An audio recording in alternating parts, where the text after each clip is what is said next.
Amém? Bom dia. Você pode se colocar de pé?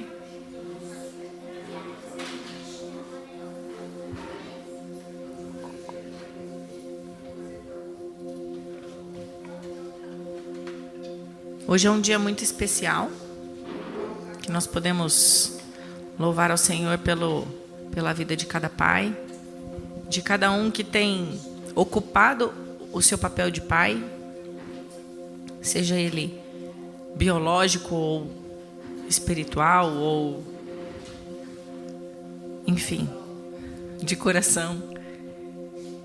O Senhor levanta homens valentes que ocupem esses lugares, né? E que nessa manhã nós possamos fechar os nossos olhos e agradecer ao Senhor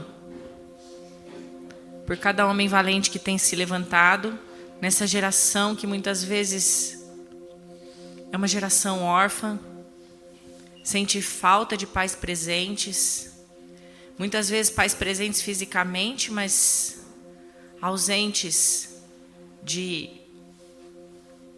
posicionamento, ausentes de amor, ausentes de carinho, de tudo aquilo que as nossas crianças precisam, de que nós precisamos, e que nós possamos levantar um altar ao Senhor de agradecimento e louvor mesmo, por cada pai que tem se posicionado nesse lugar, de ocupar o seu lugar da paternidade. Pai, nós louvamos o Teu nome nessa manhã. Agradecemos, Pai, por cada homem corajoso e forte que o Senhor tem levantado nessa geração. Pai, nós oramos por aqueles que não têm conseguido se posicionar, Pai, mas que o Senhor possa tocar o coração deles, que o Senhor possa alcançar o coração deles e a mente deles, Pai, para que no momento oportuno, Deus, eles possam se levantar e ocupar o seu lugar nessa geração, que por tanta orfandade tem buscado no mundo prazeres que elas nunca encontrarão, e que muitas vezes não reconhecem a sua paternidade, Pai, porque não aprenderam a reconhecer a paternidade aqui na terra.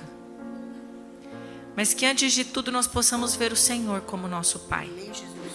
O Pai que nos amou, o Pai que nos ama todos os dias, que nos corrige, que nos exorta, que nos ama, que nos posiciona no lugar certo, Pai. Obrigada, Deus, porque o Senhor tem cuidado de nós em todas essas coisas. E nós te louvamos e te exaltamos nessa manhã, em nome de Jesus.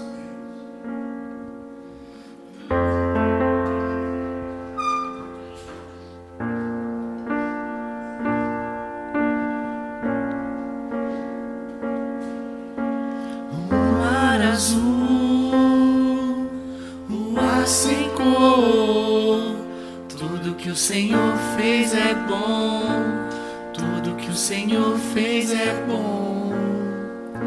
O frio da noite, o sol da manhã, tudo que o Senhor fez é bom, tudo que o Senhor fez é bom. O Senhor, poderoso e forte, me encontrou, substância informe, esse amor mais forte que a morte me salvou. O Senhor, poderoso e forte, me encontrou, substância informe, esse amor mais forte que a morte me salvou. Ele me amou primeiro, Ele me amou primeiro. Eu amarei para sempre, eu amarei para sempre. Ele me amou primeiro, Ele me amou primeiro. Eu amarei, eu amarei, eu amarei para sempre. O Senhor, poderoso e forte, me encontrou, substância informe, esse amor mais forte que a morte me salvou. O Senhor, poderoso e forte, me encontrou, substância informe, esse amor mais forte que a morte me salvou. Ele me amou primeiro, ele me amou primeiro. Eu amarei para sempre, eu amarei para sempre. Ele me amou primeiro, ele me amou primeiro. Eu amarei, eu amarei, eu amarei para sempre.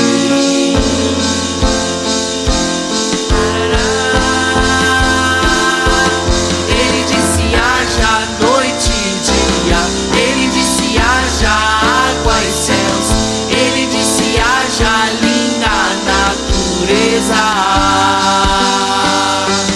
Ele fez o sol, a lua e as estrelas. Ele disse nadem, voem, andem. Ele me tirou do pó na terra. Ele viu que tudo ficou bom e depois foi descansar pra me ensinar como ele andar.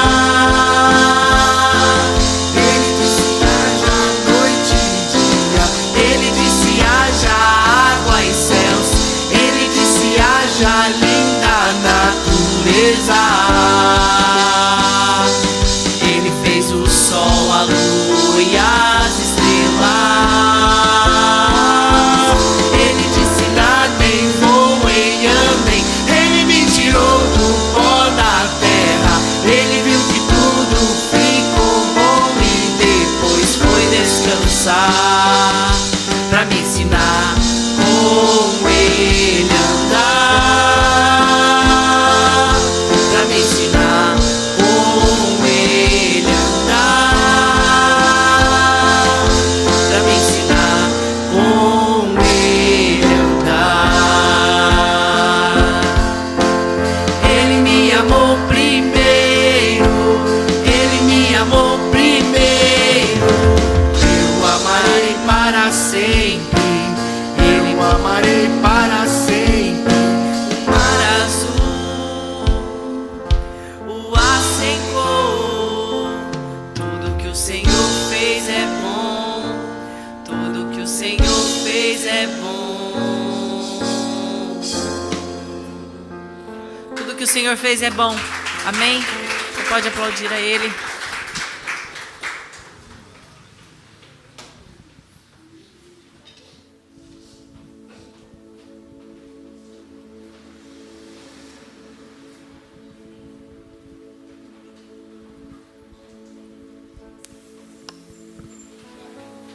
Bom dia. Podem se assentar, por favor. Bom, hoje é o Dia dos Pais, né? E hoje eu vou falar com vocês sobre uma palavra que, se eu fosse dar um título, seria lutas e desafios. A gente sabe que muitas vezes a gente passa por muitas aflições durante as semanas, durante os meses, durante os anos, durante os próprios dias, né? E cada dia é uma batalha diferente em alguma área da nossa vida. Mas a gente tem um Pai que luta por nós e nos protege o tempo todo. Em Josué 1:9, quem quiser pode abrir, eu espero um pouquinho. Josué 1:9. Ele diz assim: esta é minha ordem, seja forte e corajoso, não tenha medo nem desanime, pois o Senhor seu Deus estará com você por onde você andar. A Bíblia nos ordena a ser forte e corajoso. Ela não nos diz como a gente deve ser, ela não diz, talvez você possa fazer isso. Ela nos ordena, seja forte e corajoso. Não porque ela nos acha fraco, mas porque no mundo que a gente vive, a gente precisa ser forte e corajoso. A gente tem que ser. A gente sabe muitas vezes que aquilo que a gente passa no nosso dia a dia interfere muito bem no que a gente sente pelos outros, no que a gente sente por Deus. E isso afeta muito a nossa fé, afeta muito o nosso psicológico, e isso acaba nos deixando para baixo. Mas Independente disso tudo, como eu disse, a gente tem um Pai que luta e guarda a gente. Em João 16:33 ele diz assim: Eu lhes falei tudo isso para que tenham paz em mim. Aqui no mundo vocês terão aflições, mas animem-se, pois eu venci o mundo. O mundo que a gente conhece é cheio de injustiça. É cheio de roubos, cheio de morte, traição, desobediência, a própria injustiça, falta de respeito. Diversos crimes acontecem à luz do sol e não tem muito que a gente faça sobre isso, porque não depende só de nós. Mas em meio a tudo isso, Jesus ainda continua falando: animem-se, eu venci o mundo. E aqui todo mundo sabe que a vitória de Jesus já foi feita, né? A ressurreição dele já aconteceu, e a redenção pelos nossos pecados também já aconteceu. Então a gente sabe que, independente de todas essas dificuldades, a gente permanece em Cristo e permanece cada dia mais forte. Eu vou ler com vocês agora também Efésios 6, de 10 a 18. É um pouquinho longo, então eu vou ler aqui. Uma palavra final. Sejam fortes no Senhor e em seu grande poder. Vistam toda a armadura de Deus para que possam permanecer firmes contra as estratégias do diabo. Pois nós não lutamos contra inimigos de carne e sangue, mas contra governantes e autoridades do mundo invisível, contra grandes poderes neste mundo das trevas e contra espíritos malignos nas esferas celestiais. Portanto, vistam toda a armadura de Deus, para que possam resistir ao inimigo no tempo mau. Então, depois da batalha, vocês continuarão de pé e firmes. Assim, mantenham sua posição, colocando o cinto da verdade e a couraça da justiça. Como calçados, usem a paz das boas novas, para que estejam inteiramente preparados. Em todas as situações, levantem o escudo da fé, para deter a flecha de fogo do maligno. Usem a salvação como capacete e empunhem a espada do Espírito, que é a palavra de Deus. Orem no Espírito e em todos os momentos e ocasiões. Permaneçam atentos e sejam persistentes em suas orações por todo o povo santo. Ele nos diz exatamente o seguinte, que além de toda essa proteção que a gente tem que ter, ele nos mostra as diversas proteções que a gente pode ter, mas que as nossas orações devem ser voltadas tanto para nós quanto para o povo santo, que é o povo de Deus. E ele explica uma coisa bem simples pra gente. Sempre e durante toda a dificuldade, toda a luta, toda a batalha, toda a desavença, orem a Deus. Não tem oração que Deus não escute. E se for para pedir uma ajuda para Ele com certeza nos ajudará. Ele não nega isso aos nossos filhos. Amém? Em Crônicas 1, vou dar um breve resumo com vocês e também vou ler. Ele fala sobre Ruben, que é o filho mais velho de Israel, que no caso é o nome que Deus deu a Jacó. E ele diz como Ruben desonrou o pai dormindo com uma das concubinas do pai. E por conta disso, os direitos de filho mais velho foram retirados dele e passados aos filhos do seu irmão José. Então ele não aparece nos registros genealógicos como o filho mais velho, porque ele perdeu esse cargo. Porém, contudo, entretanto, todavia, mesmo tendo esse tipo de desonra que ele fez para o pai dele, Deus não desistiu dele. E a gente percebe que isso só mostra o maior amor que Deus tem por nós. A gente pode falhar, a gente pode pecar, a gente pode errar, mas Ele não desiste da gente. Então ele diz assim, 1 Crônicas 5, 18 a 22. Haviam 42.760 homens aptos para a guerra nos exércitos de Ruben e Gade. Gade era o povo que vivia já naquela terra. A tribo de Ruben chegou depois e eles lutavam um junto com o outro porque se tornaram aliados. E da meia tribo de Manassés. Eram todos hábeis ao combate e armados com escudos, espadas e arcos. Guerrearam contra os agarenos e contra Getur, Nafis e Nodab, que eram os povos que viviam naquela região. Durante a batalha, clamaram a Deus e Ele atendeu às suas orações, pois confiaram nele. Assim, os agarenos e todos os seus aliados foram derrotados. Tomaram dos agarenos como despojos 50.000 camelos, 250.000 ovelhas e 2.000 jumentos, e fizeram 100.000 prisioneiros. Muitos dos agarenos foram mortos na batalha, pois Deus lutou contra eles. as tribos se estabeleceram na terra deles e até que foram levadas ao exílio. No final desses versículos que eu li, ele fala os despojos que eles conseguiram. 250 mil ovelhas, 50 mil camelos, 2 mil jumentos, além dos prisioneiros. Mas a parte importante é essa aqui, ó. Muitos dos agarenos foram mortos na batalha, pois Deus lutou contra eles. A gente viu ali em cima que haviam 44.760 homens aptos à guerra. Isso não é pouco. Vamos lembrar que a gente com certeza não conhece nem lembra o nome de 44 mil pessoas, né? Mas não foi esses homens, 44 mil, que ganharam essa luta, essa guerra. Foi Deus. Ele diz aqui, Deus lutou contra eles e deu a eles a vitória. E por que Deus lutou com eles? Por conta da oração e confiança que eles tiveram em Cristo. Então nada vale uma oração sem você confiar nela. Deus só veio na luta com eles porque eles confiaram nele.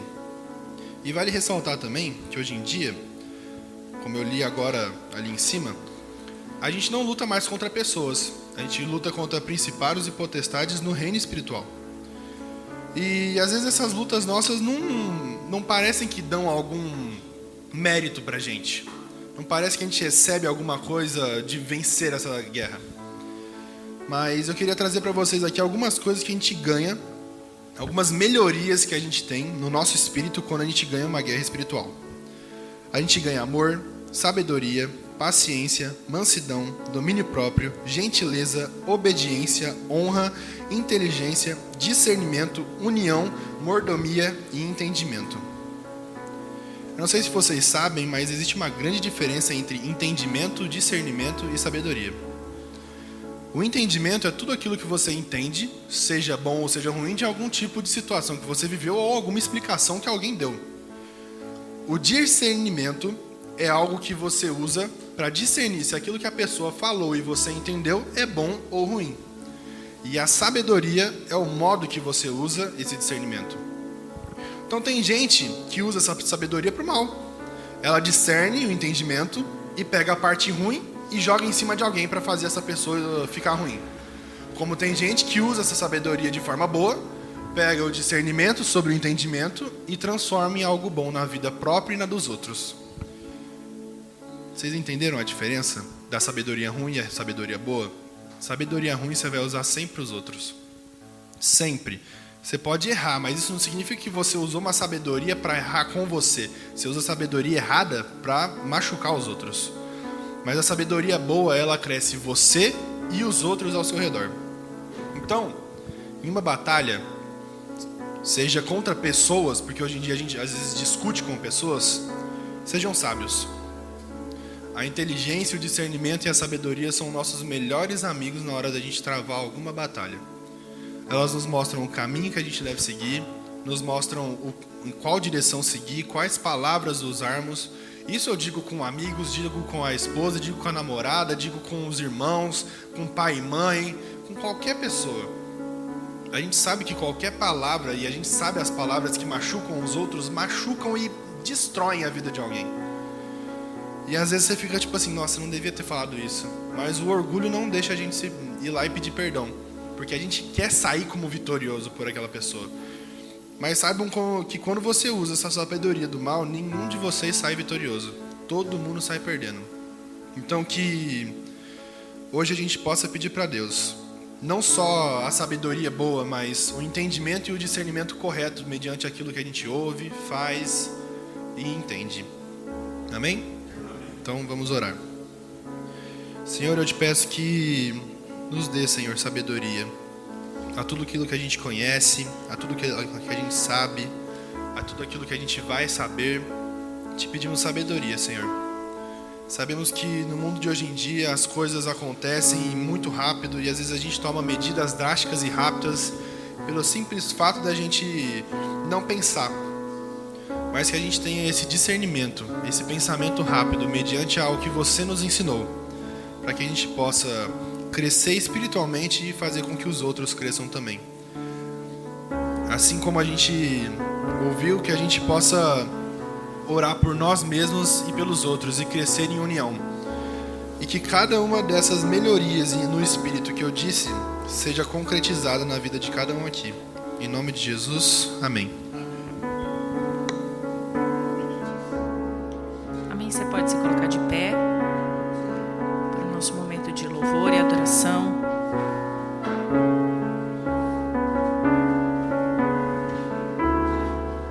O que você vem entregar para o Senhor hoje?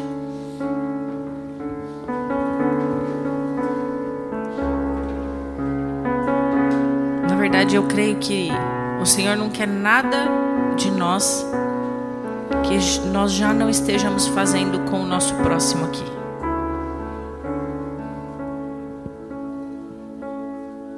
A nossa oferta de amor para o Senhor, ela precisa ser na vertical e na horizontal. Porque da mesma forma que nós amamos o Senhor, Ele fala: me ame com todo o seu coração, com todo o seu entendimento, com toda a sua força, e ame o seu próximo como a ti mesmo. São os 2 mandamentos que ficaram. E será que a nossa oferta de amor tem sido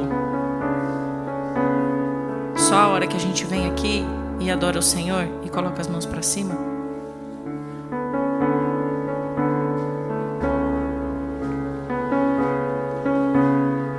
Feche os seus olhos. Se há algo que você tem feito que não tem agradado o Senhor, coloque diante dele nessa manhã. Pai, nós queremos te adorar em espírito, em verdade, para declarar que não há outro como o Senhor, Pai, não há outro como Tu, não há outro Deus como o Senhor, não há outro tão santo, tão digno e tão maravilhoso quanto o Senhor. Mas nós sabemos que o nosso relacionamento com o Senhor, Deus, reflete nos relacionamentos aqui na terra. Por isso nós queremos estar amalgamados contigo, Deus, amar o Senhor sobre todas as coisas, mas nós queremos aprender a direcionar esse amor também aqui na terra, Pai. Nos ensina esse caminho, Deus. Nos ensina pelo Teu Espírito a ofertar a nossa vida em gratidão e louvor a Ti, Pai. É assim que nós preparamos o nosso coração para louvar e adorar ao Senhor. Nós nos arrependemos, Pai. Nos arrependemos se temos falhado contigo nisso, Pai. Coloque em nós o Teu coração, Pai.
santo, e não há outro como tu, não há outro como tu, não há outro como tu, não há outro como Jesus.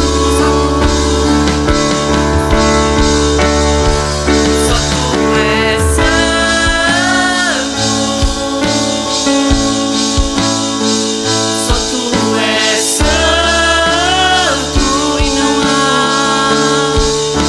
há outro como tu, não há outro como tu, não há outro como tu, não há outro como Jesus.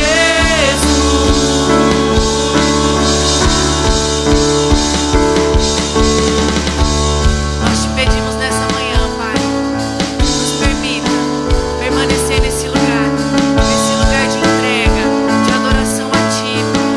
Nós não queremos sair desse lugar. Uma coisa vou pedir, deixa eu ficar neste lugar todos os dias da minha vida. Uma coisa vou pedir, deixa eu ficar neste lugar todos os dias. E uma coisa, Vou pedir, deixa eu ficar neste lugar todos os dias da minha vida.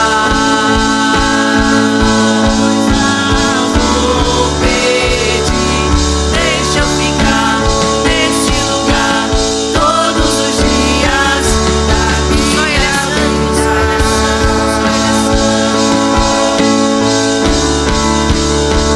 Só tu és santo, só tu és santo,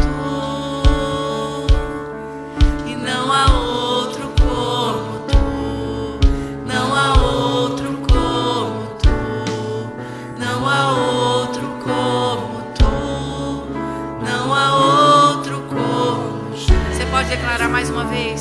Só tu és santo,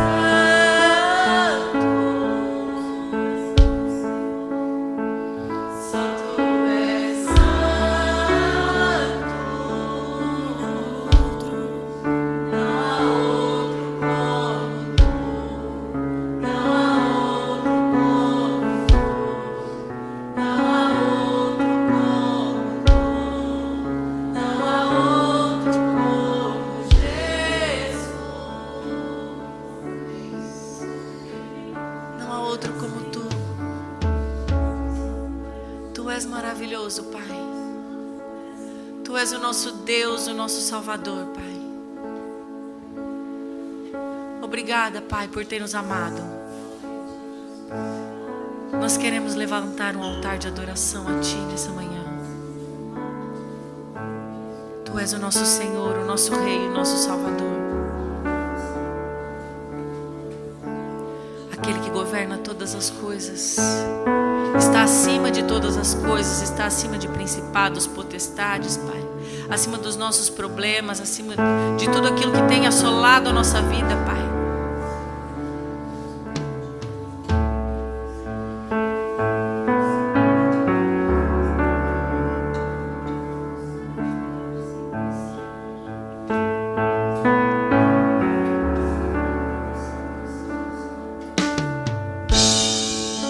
Acima de todos,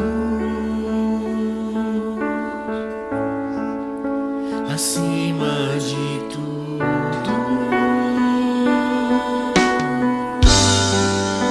está o Senhor entronizado.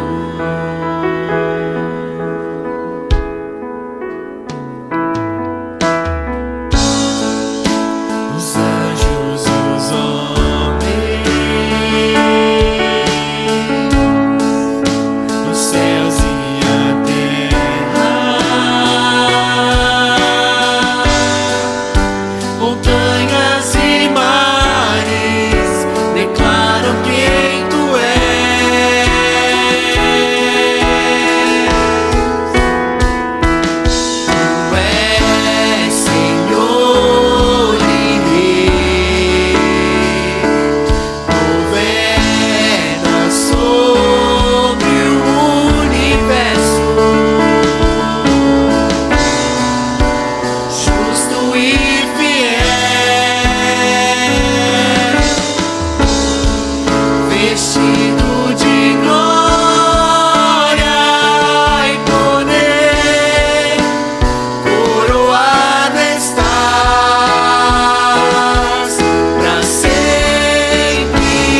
de tudo,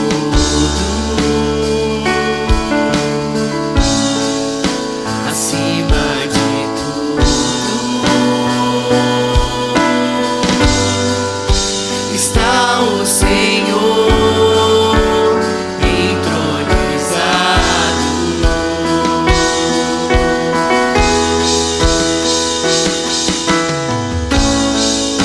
Os anjos, os homens, os céus e a terra, montanhas e mares declaram quem tu és.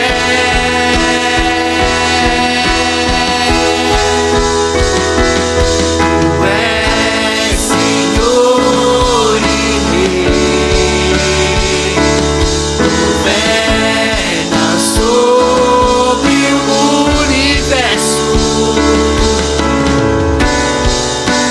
justo e fiel, vestido de glória e poder, coroado estás,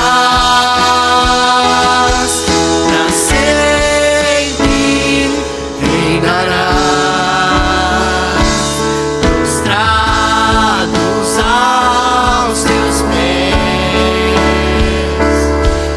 erguemos o teu santo nome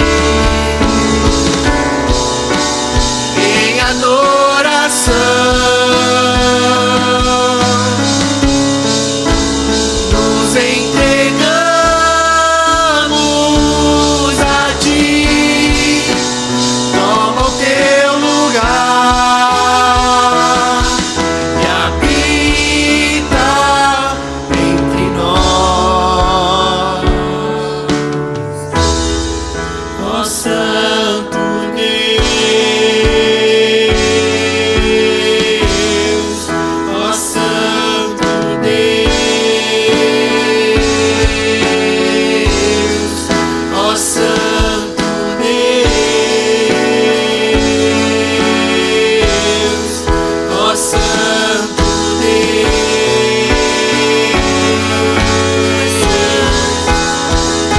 Tu és santo,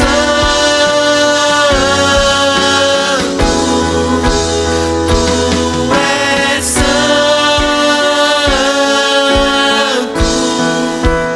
tu és santo,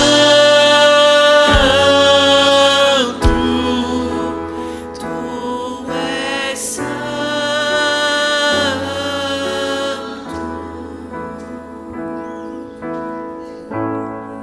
Tu és digno de tudo, tu és digno de tudo, pois tudo vem de ti e tudo é para ti. Tua é a glória e tu és digno. Tu és digno de tudo,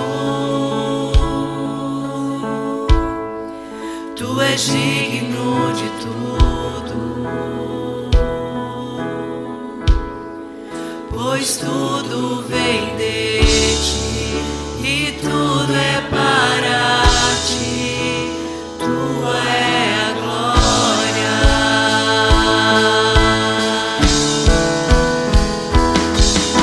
Santos e os anjos se prostram aos teus pés.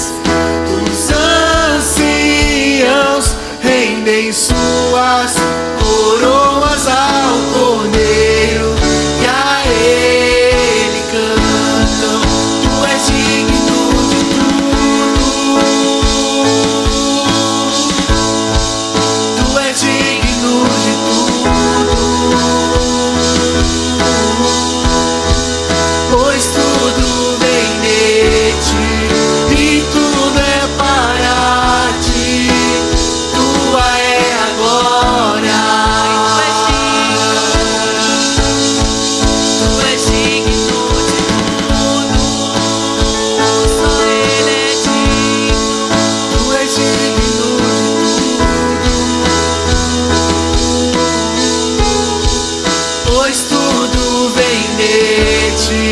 e tudo é para ti. Tua é a glória.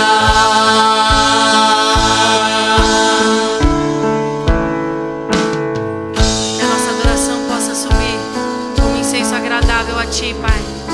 Dia e noite, Pai. Dia e noite, não só no nosso cantar, não só aqui na igreja, Pai, mas onde nós andarmos, que a Tua glória seja manifesta.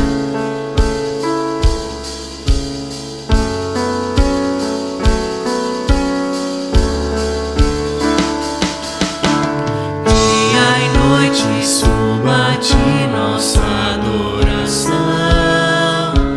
Dia e noite suba a ti nossa adoração. Dia e noite suba a ti nossa adoração.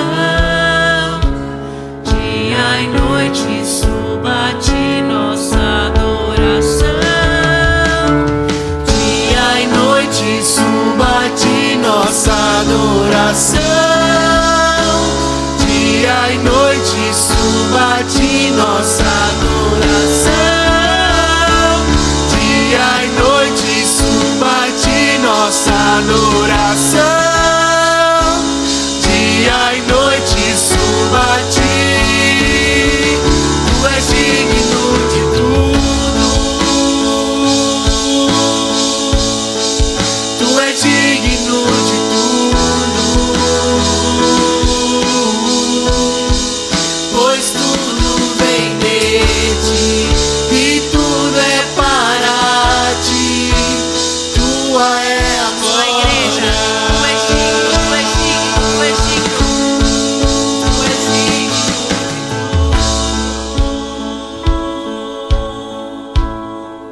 Tu és Tu és digno de tudo, pois tudo vem de ti e tudo é para ti. Tua é a glória. Nós te exaltamos nessa manhã. Você pode aplaudir ao Senhor. Seja exaltado neste lugar, Pai. Seja exaltado. Você pode se assentar?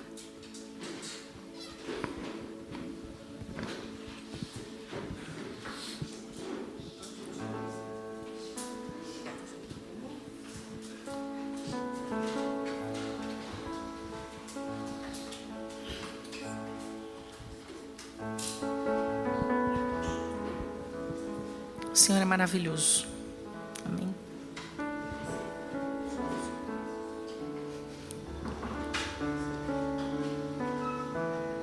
Eu queria, na verdade, continuar falando a respeito daquilo que eu iniciei falando, sobre ofertar.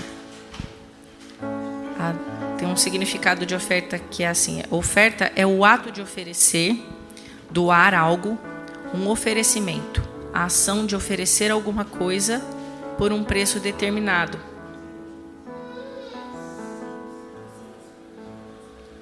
Lá em 2 Coríntios 9, 7 fala assim: que cada um dê a sua oferta conforme resolveu no seu coração, não com tristeza, nem por obrigação, pois Deus ama quem dá com alegria. Todo mundo conhece esse versículo, né? E ontem eu estava pensando que muitas vezes, não só uma questão financeira, mas nós temos dificuldade de ofertar, sem pensar que nós estamos recebendo algo em troca. Aconteceu uma situação lá em casa e a Sara veio fazer um protesto que ela fazia e a irmã não retribuía. E eu falei: quantas vezes nós precisamos fazer com alegria no coração, porque Deus ama quem dá com alegria, mesmo sem receber do outro. Porque às vezes você vai fazer para o outro e não é o outro que vai te devolver. Mas o Senhor que viu que você deu com alegria, se alegrou também. E Ele vai retribuir. Às vezes através de outra pessoa. Mas a intenção do nosso coração é agradar o Senhor. Aqui no versículo fala: Deus ama quem dá com alegria. Ou seja, eu quero que o Senhor me ame, por isso vou dar com alegria. Eu vou amar o meu marido com alegria, até quando ele está de mau humor.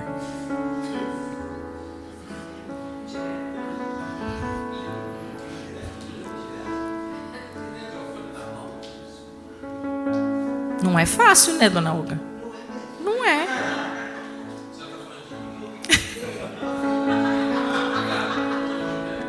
Seu Nelson, é fácil dar a vida por ela quando ela está de mau humor? É fácil? Ô, glória, tá vendo? Deus ama quem dá com alegria. Amém? Esse é o princípio de ofertar. E dessa mesma forma nós ofertamos na casa do Senhor, ou enfim, a gente sabe que as ofertas daqui são distribuídas para vários lugares, mas a nossa oferta de amor está ligada a agradar ao Senhor. Que nós possamos agradar o Senhor na estrutura da nossa casa, com os nossos familiares, e agradar o Senhor com os de fora também, com aqueles que necessitam, com os órfãos, as viúvas, que diz a palavra. E a palavra diz também que é melhor dar do que receber. Amém? Quem precisar de um envelopinho. Viu como é difícil? Mas eu sei que é difícil às vezes Ele me amar também.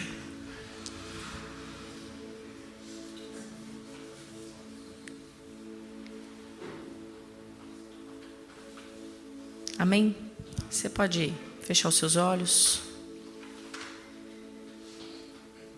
Pai, obrigada pela Tua palavra. Obrigada por nos ensinar em amor, Pai.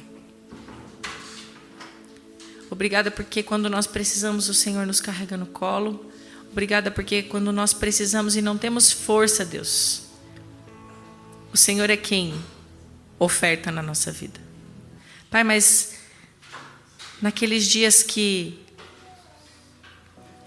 nós estivermos cheios do Senhor, ou naqueles dias que nós estivermos abatidos, Pai, o Senhor possa nos ensinar a ofertar a nossa vida, o nosso ser, tudo aquilo que nós somos e tudo aquilo que nós temos para o Senhor.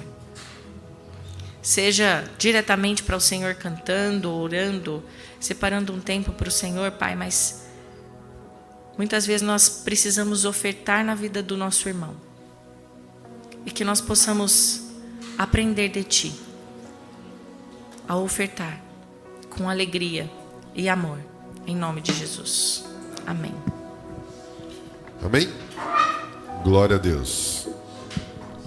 Então no final você traz a sua oferta. As crianças venham para cá, quero orar por vocês.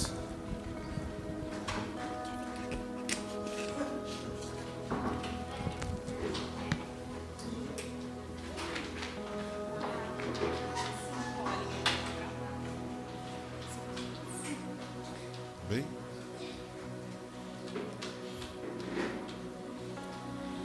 Tá bom.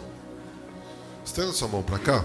Pai, nós te louvamos e te agradecemos por estas crianças, a qual o Senhor tem preparado elas, Pai, desde o ventre da mãe, a ocuparem lugares altos, Pai, no teu reino. Então nós te pedimos, Pai, que o ensinamento que eles recebem possa estar frutificando e dando cada vez mais um renovo à vida deles, em nome de Jesus. Amém. Amém? Pode ir lá. Quem que vai hoje?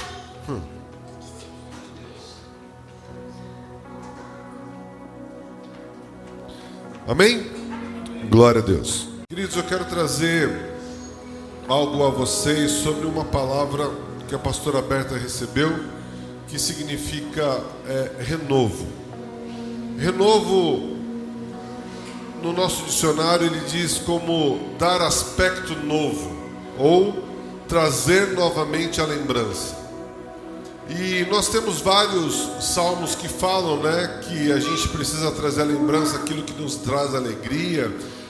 Mas quando eu fui buscar no Senhor essa palavra, e Deus me direcionou para Isaías no capítulo 11, ele começa de uma forma que fala sobre o tronco da linhagem de Jessé.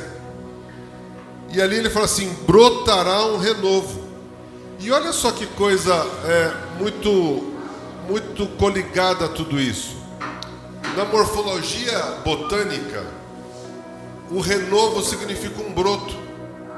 Então, quando a gente vai buscar a etimologia da palavra, de renovo significa algo novo saindo de um tronco, ou seja, um broto novo saindo de algum lugar. Então, quando Isaías fala sobre isso, é muito legal, porque ele fala sobre um novo que não é fácil.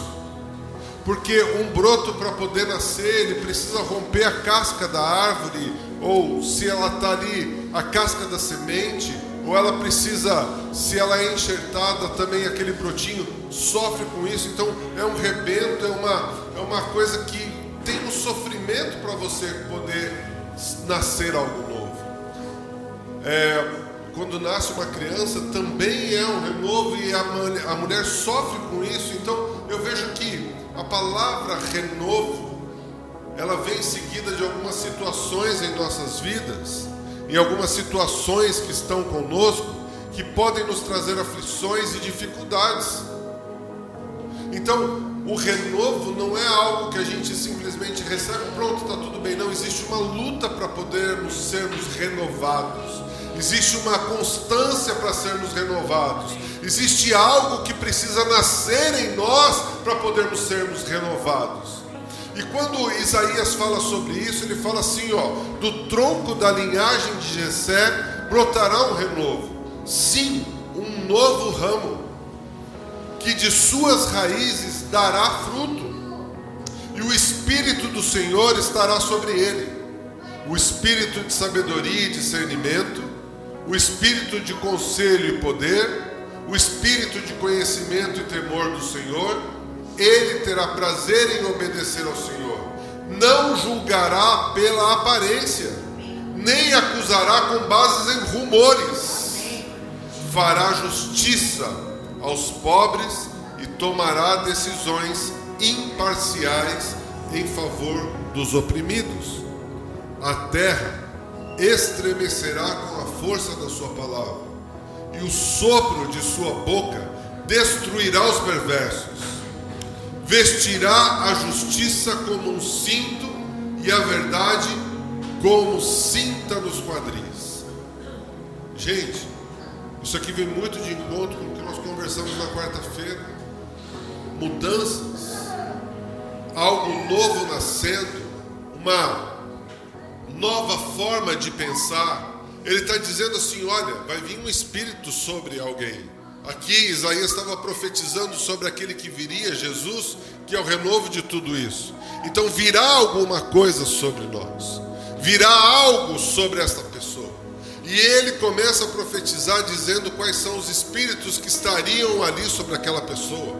E estando sobre essa pessoa, aí aconteceria tudo isso.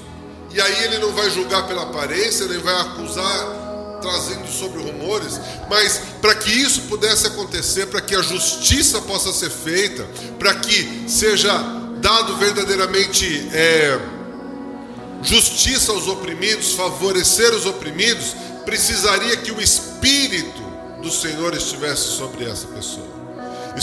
Precisaria que o Espírito de sabedoria estivesse sobre essas pessoas. Então, eu quero dizer para você que aquele que veio, que é Jesus Cristo, Isaías estava profetizando sobre ele, dizendo, olha, vai vir, e essa pessoa vai estar cheio dos 7 Espíritos do Senhor. E Isaías começa a profetizar sobre isso.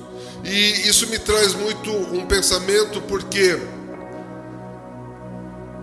se nós tivermos uma nova aliança, era para que a gente pudesse tomar posse de algo, ou renovar algo que estava já comprometido dentro de nós. Quando nós entregamos na ceia do Senhor, e Ele diz, e levantou o cálice da nova aliança, e disse, essa é a nova aliança que eu faço com vocês, é porque existia uma aliança nova que não nos iria alcançar. E essa aliança nos traria peso, porque era uma aliança que era em detrimento de leis e de ordenanças que talvez nós não pudéssemos cumpri-las, e traria peso a nós. Mas quando Ele fala, olha, esse é o cálice da nova aliança, em sacrifício de nós Ele se entregou na cruz do Calvário, nós começamos a entender que existe um renovo sobre essa aliança, e ela consegue alcançar a todos, mas não mais pela lei ou pelas ordenanças, mas pela graça e misericórdia de Deus. Ninguém mais alcança por estar totalmente certinho, mas isso daí era uma dádiva que o Senhor estava dando para nós através do seu Filho. A salvação é individual e ela tem as suas condições para que você possa alcançar, mas esse renovo foi dado a qualquer um que queira acessar. Então, quando Ele faz isso, nós entendemos o quê? Se esse Espírito estava sobre Jesus Cristo, quando Ele ascende aos céus, Ele começa a dizer assim, eis que deixo o meu Consolador, o meu Espírito, para fazer com que vocês possam ser convencidos do pecado, para que lembrem daquilo que eu estou falando. Ele está dizendo o seguinte, uma centelha do meu Espírito, que contém esses 7 Espíritos, estará sobre cada um que o receber. Então, existe algo dentro de nós que nós precisamos fazer com que ele possa brotar, que ele possa fazer um rebento, que ele possa trazer para fora, para que a gente possa manifestar o que Isaías 11:1 estava dizendo, que nós não vamos julgar por aparências, que nós não vamos mais tomar decisões por rumores que estão falando, que nós iremos ajudar os oprimidos, a julgar de forma certa os que são oprimidos e assim por diante. Mas para isso ser dentro de nós precisamos deixar de sermos algumas coisas. Mas esse Espírito de Deus que Ele nos deixa como Consolador, Ele também nos ajuda nesses 7 Espíritos a nós podermos estar de uma forma a ser renovados nesta terra. A Bíblia diz que o mundo jaz no maligno. Mas, naquela época, também vivia o mundo no maligno. Mas houve uma promessa de vir um broto, um renovo.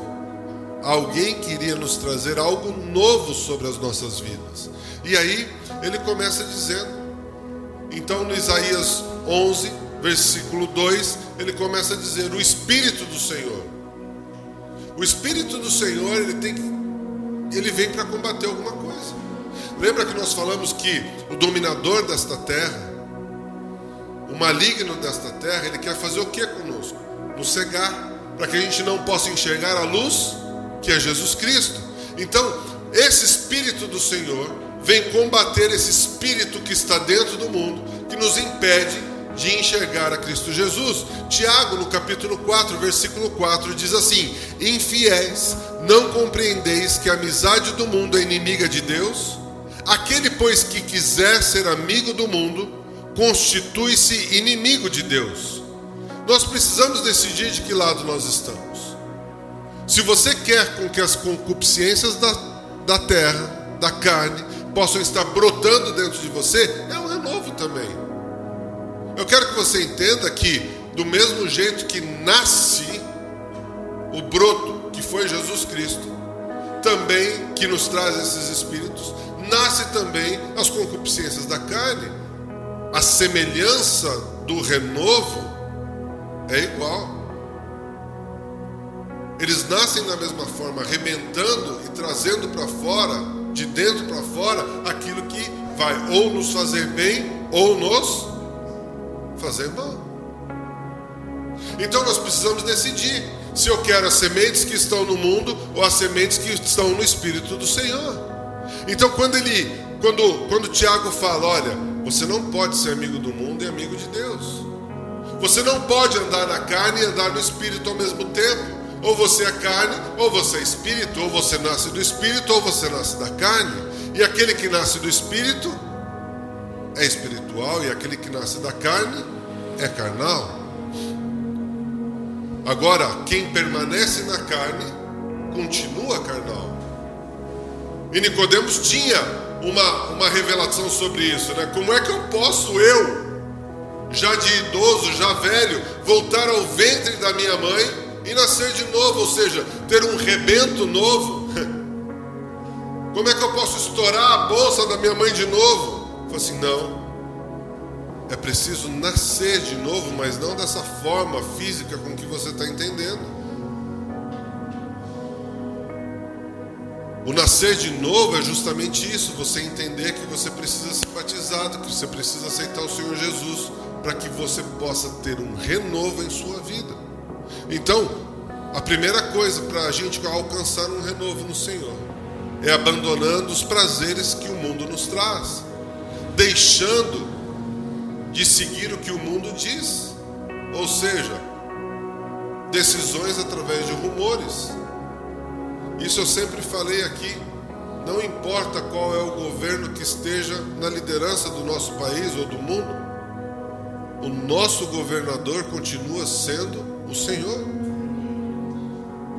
E é dele que vem o nosso sustento, é dele que vem as nossas provisões, é dele que vem a paz que excede todo o entendimento que o mundo não consegue oferecer.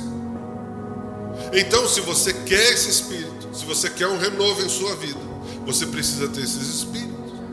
Então, o que acontece é que nós, pais, quando damos origem a uma semente que vai se tornar os nossos filhos, nós queremos que ele seja um broto saudável, um broto que possa dar os seus frutos com raízes profundas. Mas para isso é necessário que eu também seja frutífero. Para isso também é preciso que eu seja uma pessoa que possa estar de acordo com aquilo que o Senhor tem mandado. Então, quando Isaías profetiza o que precisa termos dentro de nós, eu diria que são os adubos que Deus fornece através do seu Espírito Santo, para que a gente possa verdadeiramente alcançar o rebento em Cristo Jesus. O segundo espírito que ele fala é o espírito de sabedoria. Provérbios 1:7 diz assim: o temor do Senhor é o princípio do conhecimento, mas o insensato despreza a sabedoria e a instrução. Tiago 3:17 fala assim: mas a sabedoria que vem do alto é, primeiramente, pura, depois pacífica, moderada, tratável, cheia de misericórdia e de bons frutos, sem parcialidade e sem hipocrisia. Gente, o mesmo Espírito que Deus estava falando em Isaías 11:1, que esse Espírito virá sobre aquele que vai julgar o mundo com imparcialidade. Então, Tiago está dizendo isso, mas para essa sabedoria, o que ela vai combater? O analfabetismo cristão, porque o meu povo perece por não conhecer as Escrituras, né? O desconhecimento nos traz morte. O desconhecimento nos traz com que o nosso broto possa verdadeiramente minguar. Não existe renovo sobre isso. Incapacidade não é uma palavra que toma conta do nosso dicionário, amém? Você não é incapaz. Talvez você possa ter sido pouco treinado, mas esse treinamento vem para que o Senhor possa nos preparar para a situação que a gente vai enfrentar. Então, esse espírito de sabedoria que estava sobre Jesus também está sobre você. É engraçado que quando nós debatemos algumas situações, a primeira coisa ou a primeira desculpa que damos é: mas era Jesus. Então a gente coloca Jesus numa posição onde inalcançável, e não foi isso que ele veio, porque ele diz assim: olha, coisas maiores vocês farão, ressuscitarão os mortos, expulsarão os demônios, sararão os enfermos e curarão os feridos. Então, por que é que a minha limitação humana sempre me compara com Jesus nas coisas que eu não alcanço? Mas a Bíblia diz que tudo posso naquele que me fortalece e que Ele é verdadeiramente a pessoa que a gente tem que chegar como exemplo de estatura de varão. E que as coisas maiores serão feitas através de nós. Por que nos limitamos? Nos prendemos a uma fala humana que é do mundo, que de tanto ser falado a gente acreditou que é verdade. Mas quando a gente vai para as Escrituras, tudo é possível ao que crê. Algumas coisas são possíveis ao que crê? Não, tudo. Então, quando o mundo tenta nos calar ou tenta nos impedir de enxergar a luz de Cristo, é isso que acontece. Nós colocamos crenças limitantes dentro de nós e não deixamos com que o Cristo verdadeiro possa ser um rebento sobre as nossas vidas, possa ser um renovo sobre as nossas vidas, possa ser um broto saudável sobre as nossas vidas, porque a gente tenta trabalhar com a sabedoria que o mundo nos fornece. Eu quero dizer uma coisa para você, grava bem isso. Grava bem isso. O mundo te dá conhecimento. Sabedoria quem te dá é Deus. O mundo te traz conhecimento. Sabedoria quem te dá é Deus. E através da sabedoria que Deus te dá, você consegue usar os seus conhecimentos para administrar, para louvar, para consertar alguma coisa, inventar algo, superar. Mas é só na sabedoria que vem do alto, com o conhecimento que você adquiriu. Seja ele pouco ou muito, não importa. Quando o Espírito do Senhor está sobre nós, Ele multiplica, como fez lá na formação do tabernáculo, que Ele chamou os tecelões, os ourives, os escultores que mais fossem expert nessa situação. E aí Ele pegou e falou assim, e soprou o Espírito sobre eles para que eles pudessem ter muito mais talento do que eles tinham. Não importa se é pouco ou muito, quem multiplica é o Senhor. Mas para isso nós precisamos quebrar essas crenças limitantes. Porque a sabedoria, o espírito de sabedoria vem para isso. Para que a gente possa parar de se limitar em todas as coisas. Você precisa estar se superando todos os dias. Depois eu vou contar o que aconteceu amanhã de manhã, ontem de manhã. Mas você precisa se superar todos os dias. Você precisa enfrentar você mesmo. Senão, você vai ser sempre o mesmo. E não foi isso que Jesus te chamou. Não foi isso que Deus te criou, para você ser sempre a mesma coisa todos os dias. Durmo, levanto, tomo banho, escovo os dentes, café da manhã, ônibus, carro, Uber, qualquer coisa, trabalho, almoço, trabalho, jantar, casa, dorme, levanta. Não. Essa rotina não é de Deus, não. Ou você sai e ensina, ou você vai ser sempre ensinado. Sabe, tem gente que está na igreja há 10 anos e ainda continua sendo ensinado. Já estava na hora de ensinar alguma coisa. Não dá para você ouvir e ficar acumulando. Você vai ser um acumulador de coisas que um dia vai acontecer de você ser levado e o conhecimento que tem através da sua vida ficou retido. Não dá para ser assim. Deus não te chamou para ser um marasmo de Ribeirão Preto. Não te chamou para ser um marasmo de onde você trabalha. Não te chamou para você ser a mesmice todos os dias. Você precisa ter um renovo na sua vida profissional, na sua vida espiritual, na sua vida familiar, todos os dias. Você precisa se desafiar. Você precisa avançar. Você precisa ter a sabedoria de Deus para poder ensinar outras pessoas a avançarem também. Nós já falamos aqui, os 5 ministérios servem para quê? Para que toda a igreja alcance a estatura do varão perfeito. É alguns? São alguns? Não, todos.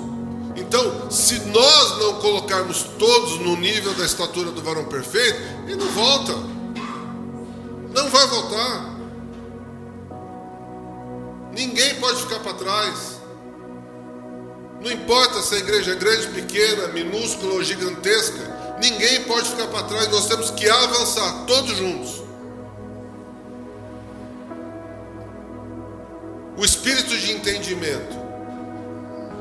A falta de entendimento nos leva à disputa, à peleja, debate, alterações, discussões, contenda, dissensão.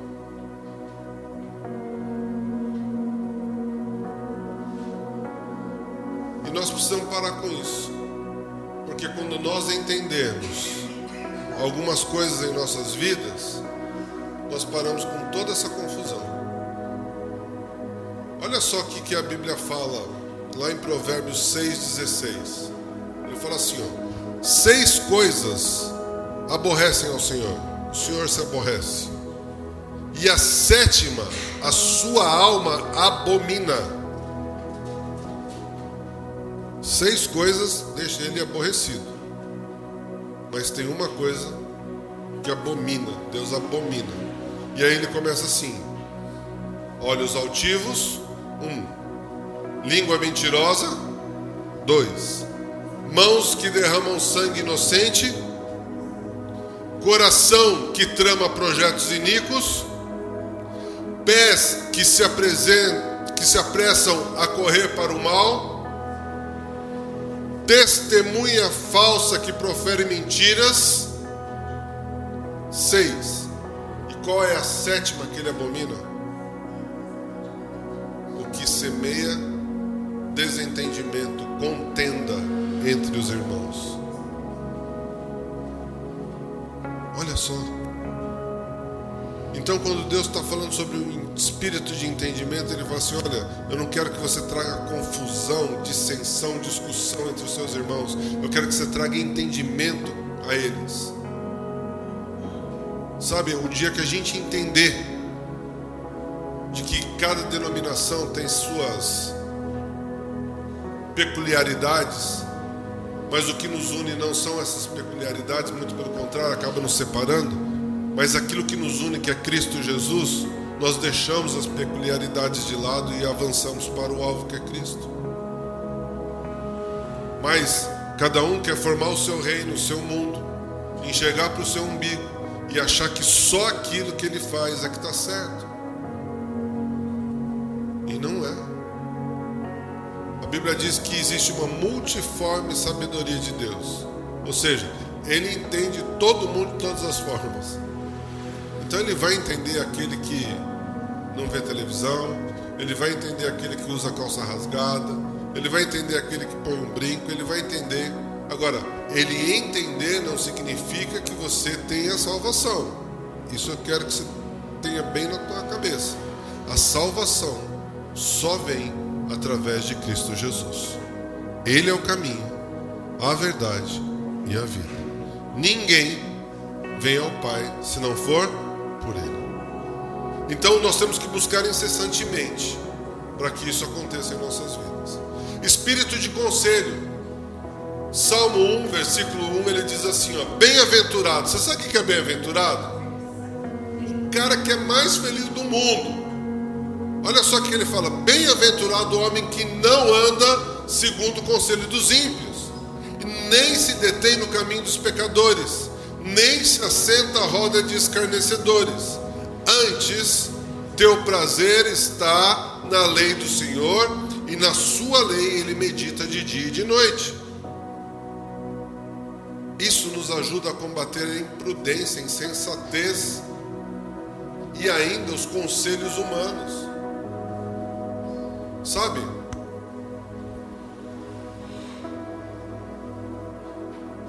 Numa separação,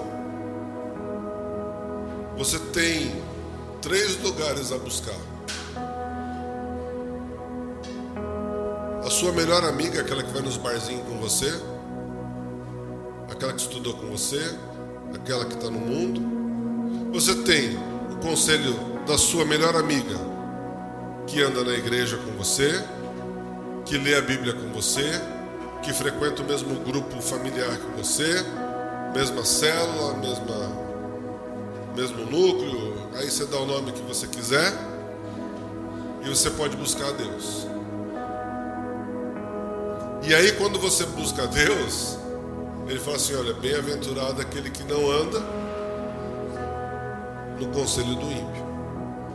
Então, você buscou a Deus, ele já vai te direcionar para um dos dois lados. Porque a primeira coisa que a pessoa fala é, eu preciso ser feliz, Deus me quer feliz.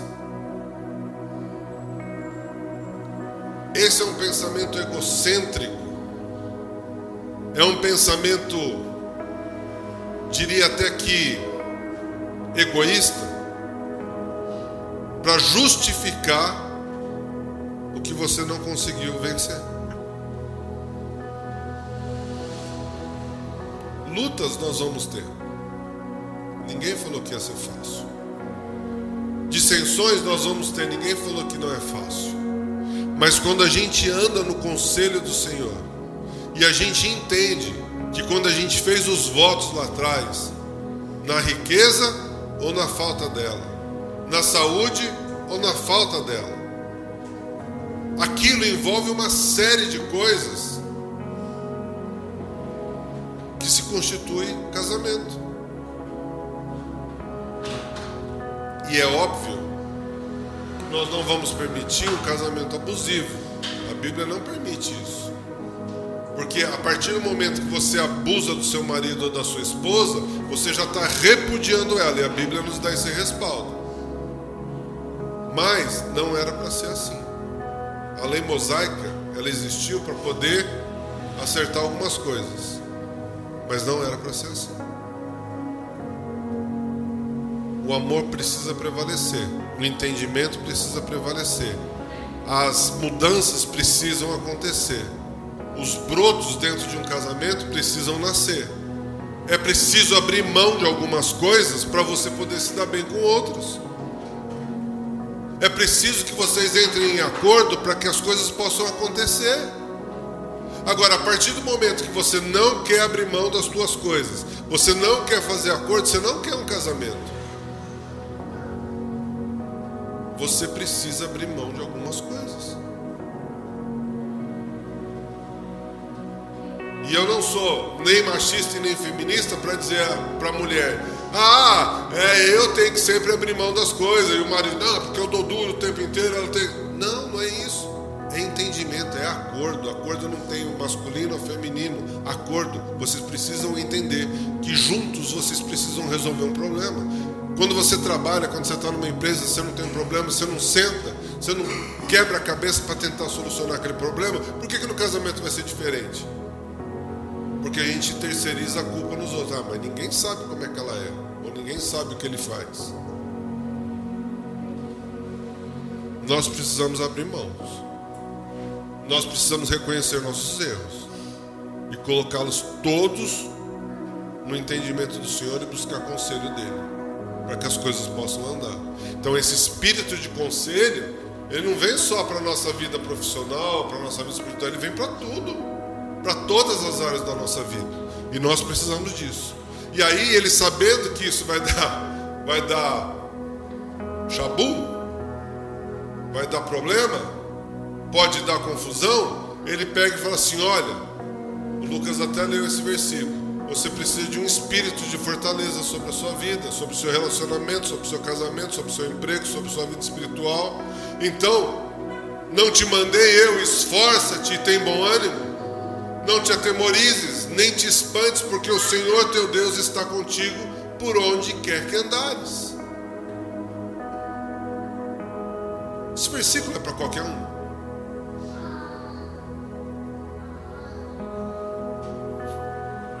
Tudo bem? Esse espírito não é para qualquer um, é para aqueles que querem seguir ao Senhor. É para aqueles que buscam verdadeiramente estar com o Senhor.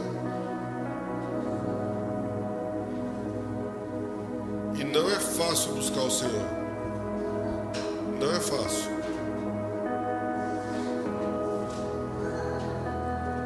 Não é fácil alcançar as promessas que Deus deu para nós. Foi fácil entrar na terra prometida? Foi fácil derrotar Golias? Foi fácil José chegar onde chegou? Não é fácil. Mas eram pessoas que buscavam fortalezas no Senhor. Buscavam uma forma nova de viver as promessas de Deus, independente das circunstâncias que estejam vivendo. Nós estamos numa geração fraca. A gente desiste muito fácil. A gente é impaciente muito rápido.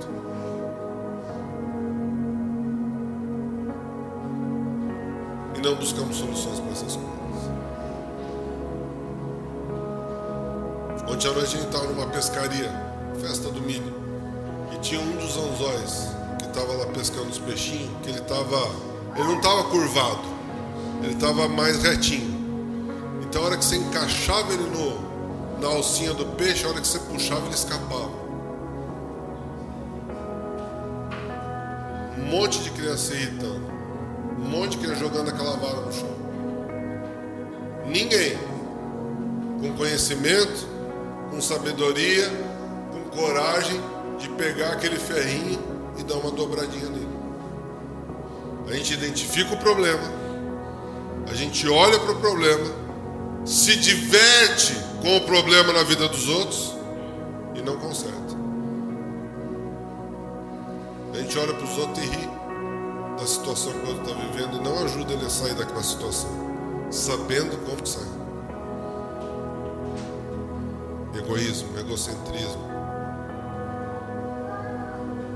Tem uns teimosos aí que a gente precisa deixar um pouco bater a cabeça. Mas não é todo mundo, não. Mas é só um pouco. Depois vai lá e ajuda. Por favor. Deixa eu bater a cabeça, não. Porque esse espírito de fortaleza que o Senhor nos dá, ele nos torna forte e corajoso. Ser corajoso não é ser burro, tá bom? Às vezes a pessoa fala assim, eu enfrentei o ladrão com uma arma na mão. Isso não é ser corajoso, isso daí é você brigar com a estatística. Uma arma de fogo na mão, você longe, você vai querer tirar a arma do cara. É estatística, pode dar certo ou não. Corajoso significa estar pronto para enfrentar a situação que é colocada diante de você, baseado no conhecimento e sabedoria que Deus te deu. Isso é coragem. As circunstâncias me apontam para uma coisa, mas eu estou tão preparado, eu estou tão confiante e tenho tanta fé que eu vou enfrentar. Davi e Golias. A circunstância, a estatística humana ali era complicada, mas ele tinha a ferramenta certa, para a situação certa, tinha vivido situações para poder treinar aquela situação naquele momento. Quando tentaram colocar as ferramentas do mundo nele, ele se sentiu incomodado. Não, essa guerra não é física. Essa guerra não é física, eu não estou indo por mim, porque pelo meu corpo eu já estou perdido. Imagina, ele era o menorzinho de todo mundo. Então, ele já estava com tudo perdido. Aquilo era uma guerra espiritual e ele sabia. E ele sabia que ele estava preparado para enfrentar, porque ele não estava indo no nome dos judeus, mas no nome do rei dos judeus. Aquele que tinha afrontado o nome do Senhor perecia, ele iria merecer perecer naquele momento. Não se fala mal do Senhor. E ele tinha isso tão grande dentro dele, que ele aceitou esse desafio. Coragem, instrumento certo na hora certa. Se ele fosse para o corpo a corpo, não ia ganhar. Tem coisas que você vai querer brigar corpo a corpo, você não vai conseguir ganhar. Ferramenta certa, instrumento certo, na hora certa, na distância certa, com treinamento certo, sabedoria certa, conhecimento certo. Ele te dá essa coragem, baseado em todas as outras coisas que nós lemos assim. No temor a Deus, no conhecimento, na sabedoria, no entendimento, na busca de dissolver problemas e situações. É assim que ele vai agindo. Depois ele te dá o espírito de conhecimento. Provérbios 24, 3 e 4 diz assim: com sabedoria se constrói a casa, e com discernimento se consolida. Pelo conhecimento os seus cômodos se enchem do que é precioso e agradável. Se nós não buscarmos conhecimento em Deus, o que Oséias falar no seu livro vai se cumprir. Meu povo perece por não conhecer as Escrituras. Nós vamos perecer. Nós vamos perecer.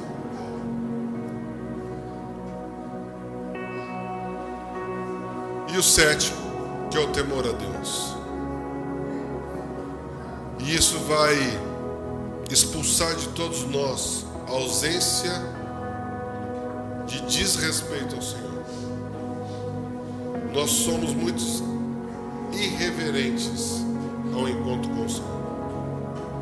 Nós somos muito displicentes em buscar o Senhor. Às vezes nós agimos até de forma automática em buscar o Senhor.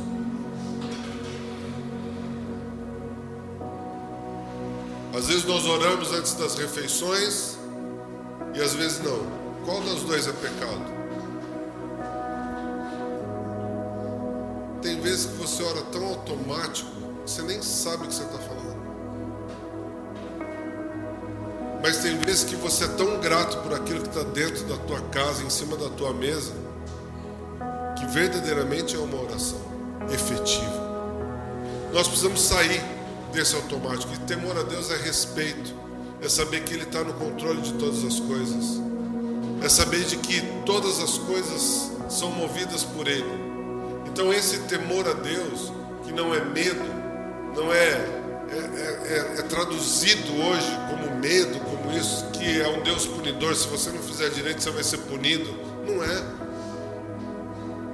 É respeito. Esse respeito tem acabado. Nós estamos indo ao encontro do Senhor de qualquer jeito, de qualquer forma. E eu não estou falando das vestes que você usa, não. Eu estou falando de como o teu coração tem buscado ao Senhor, de como a tua alma tem buscado ao Senhor, de como o teu espírito está sendo conectado com o Senhor.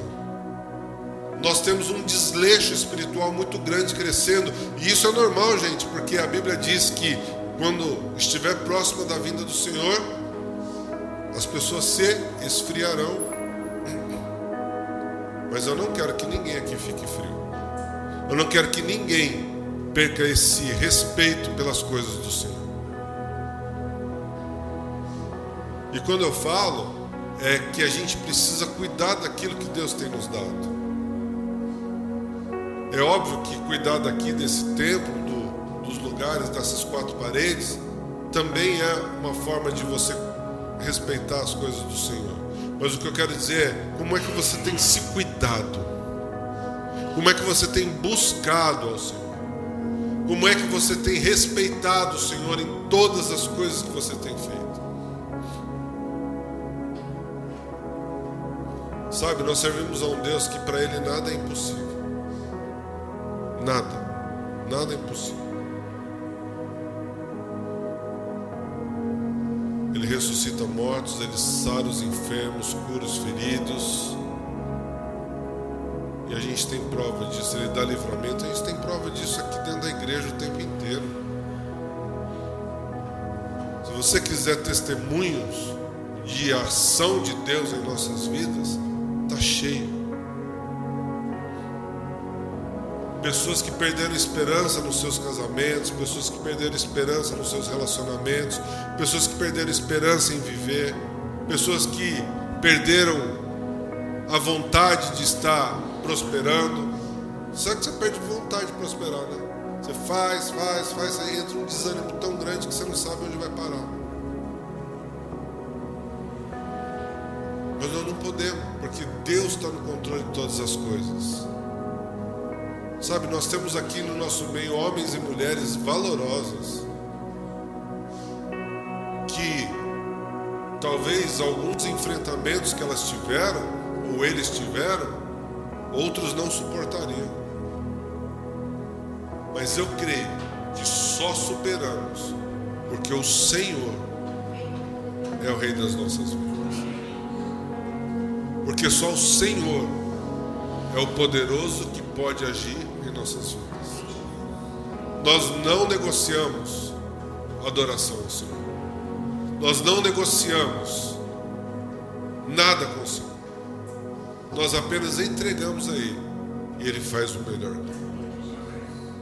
E se o melhor dele às vezes é uma perca, que seja.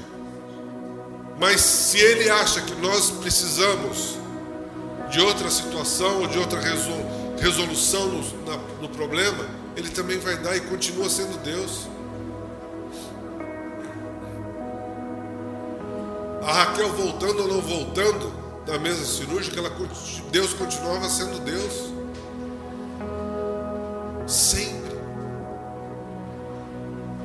Deus não negocia o seu lugar com ninguém.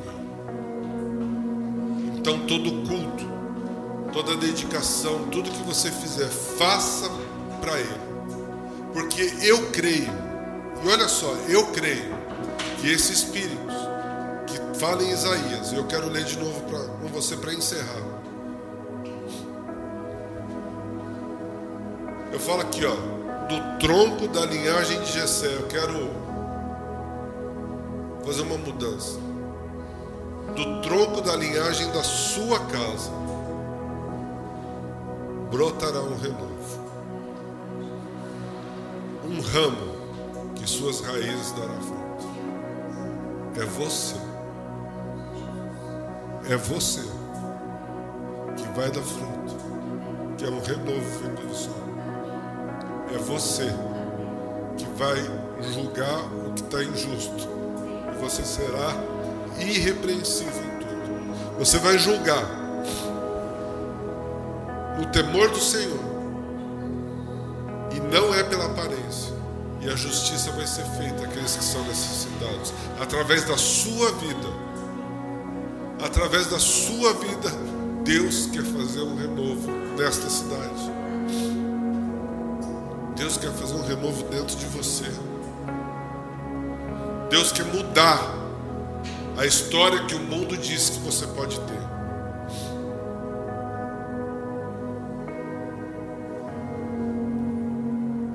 O mundo é cheio de taxar coisas. O nosso Deus é cheio de transformar coisas. Você é esse broto da linhagem que sai da sua casa. Feche seus olhos, eu quero orar por você. Pai, nesta manhã, onde o mundo comemora o Dia dos Pais e talvez uma data comercial para alguém, mas eu quero trazer essa data, Pai, para esse renovo que o Senhor promete sobre as nossas vidas. O Senhor é um Deus de promessa, um Pai bondoso, um Pai de prosperidade, um Pai que tira toda a angústia, Pai, toda a pressão e depressão das nossas vidas. O Senhor é um Pai que observa os seus filhos, onde quer que eles andem, onde quer que eles estejam. E é um Pai que movimenta o mundo inteiro em favor do seu filho.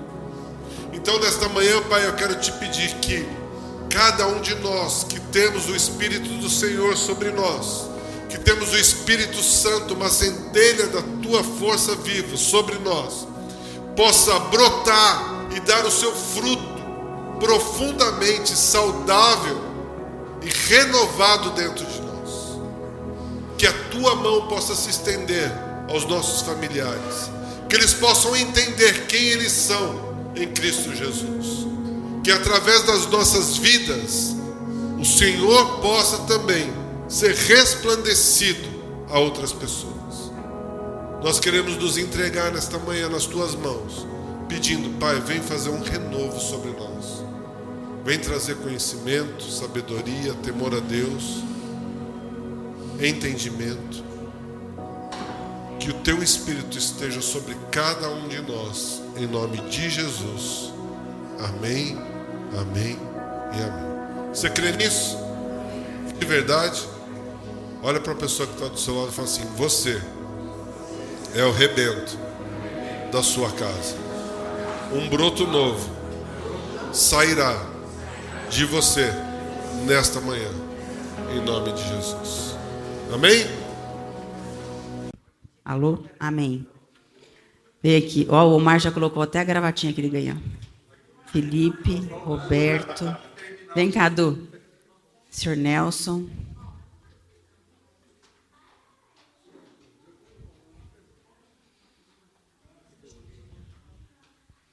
Amém. Faltou.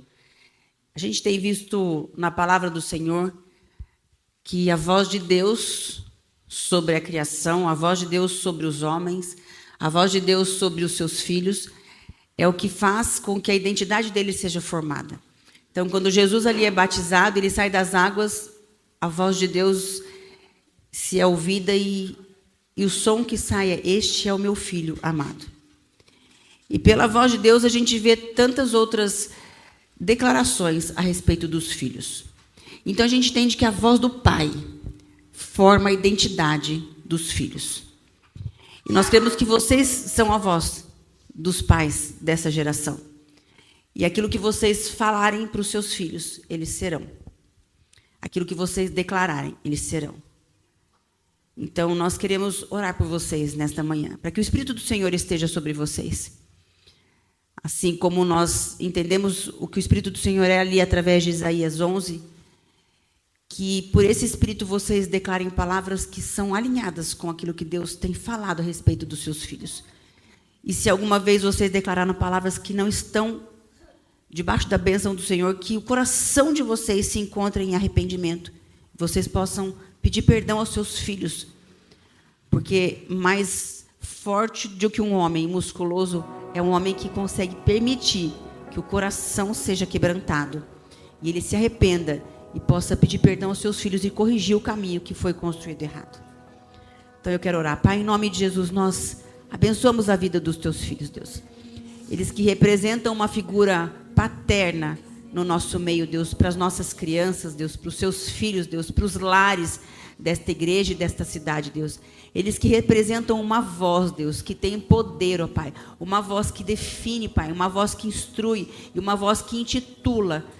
Filhos desta geração, Deus, que assumirão lugares importantes nesta cidade, nesta nação, Deus. Que através dele o teu Espírito tenha liberdade de fluir, Deus. Não somente os corrigindo, os exortando, mas os capacitando, Deus, a fluir em um som que vem do céu, um som que vem de acordo com aquilo que tu és, um som que flui do teu Espírito, Deus, que a boca deles, Deus, seja cheia de temor do Senhor, Pai, e que eles liberem palavras, Deus, que tragam os filhos, Deus, a serem pessoas que vão conhecer o teu nome, que vão seguir os teus caminhos, Deus. Pai, que além daquilo que eles falarem, Deus, que a vida deles seja um exemplo para os seus filhos. Que os seus filhos possam olhar para eles e falarem: quero ser como meu pai, quero seguir os caminhos do meu pai, quero servir o Deus do meu pai.